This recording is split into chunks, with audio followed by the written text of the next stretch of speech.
जितने झरने हैं, जितने तालाब हैं, समंदर हैं, नदी हैं, इनको भी ये लोग मालिकाना हक दे रहे हैं। जैसे जंगलों को इन्होंने नेशनल प्रॉपर्टी बना करके सरकारों ने अपने पास काबू करके तोड़ा जा रहा है। जैसे हसदेव के अंदर अभी जंगलों को उजाड़ा जा रहा है। आदिवासियों को क्यों उजाड़ा जा रहा है, आपको क्या लगता है?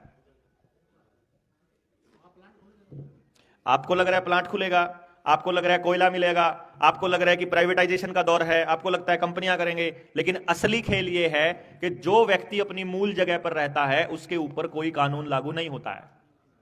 असली खेल यह है। यानी अगर आप अपने गांव में रहते हो, अगर आप अपने गांव में रहते हो, अपनी परंपराओं को फॉलो करते हो, अपनी पारंपरिक वेशभूषा धोती और कुर्ता और पगड़ी पहनते हो जो आपकी पारंपरिक है, तो सरकारों का कोई कानून आपके ऊपर लागू नहीं होता है। हमारा देश कबीलों का ही देश था।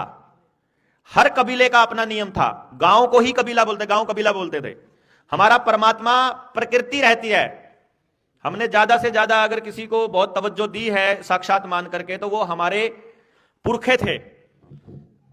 अपने ही परिवार में हमारा कोई पूर्वज जिसने अपना जीवन समाज को दिया, या जो आगे जिसका वंश बेल नहीं बढ़ी, उसको हमने अपना इष्ट रूप में अपने खेत में स्थापित किया हम लोगों ने। और गांव ने अपना देवता माना दादा खेड़े को।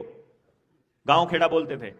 खेड़ा, दादा खेड़ा ही हमारा सबसे बड़ा देवता रहा। और जब तक दादा खेड़ा रहा तब तक गांव अपनी परंपरा को मानता रहा। मंदिर मस्जिद वाली जो कल्चर है, ये तो अभी राम जब नहीं था तब भी तो कुछ था, जब कृष्ण नहीं था तब भी कुछ था। वो कुछ क्या था? वो प्रकृति थी, वो कुदरत थी जो हमेशा से रहती आई है, जिसने लालन पालन किया है। जो पंच तत्व हम कहते हैं, जो पंच महाभूत हम कहते हैं, वो तो हमेशा थे। उसी को भगवान बोला हमने। वही हमारा पोषण करती थी। उसी को मानने वाले आज भी लोग, सिर्फ ट्राइबल लोग रहते हैं।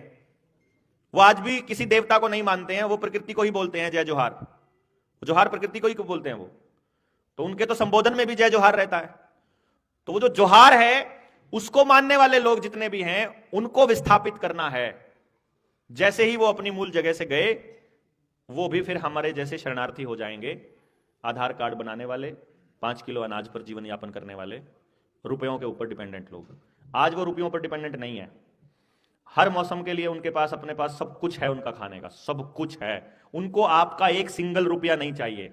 लेकिन एनजीओज भेज करके, नए प्राइवेट लोगों को भेज करके वो वहां कह रहे हैं तुम अपने बच्चों को पढ़ाओ, तुम अपने बच्चों को पढ़ाओ।